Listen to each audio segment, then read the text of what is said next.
ग्रहण काळ कधी आहे आणि होलिका दहन कधी करावं.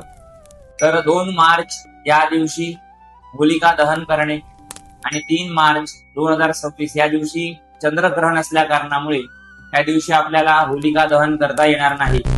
कारण की प्रदोष काळ जो आहे तो 2 मार्च याच दिवशी 17:55 प्रदोष काळ सुरू होतो. तर प्रदोष काळामध्ये भद्रा तरी असेल तरी आपण होलिका दहन करू शकतो. आणि 3 मार्च या दिवशी आपण ग्रहण असल्या कारणामुळे चंद्रग्रहणाचे सर्व नियम पालन करावे. 3:20 ग्रहण स्पर्श होणार आहे आणि 18:48 हे ग्रहण संपणार आहे. तर या ग्रहणामध्ये देवपूजा इत्यादी सर्व कर्मे करावी.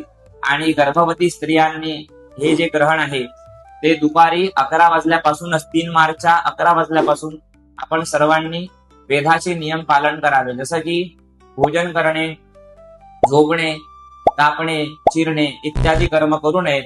परंतु पाणी पिणे आणि मलमूत्रोत्सर्ग इत्यादी कर्म करता येतील.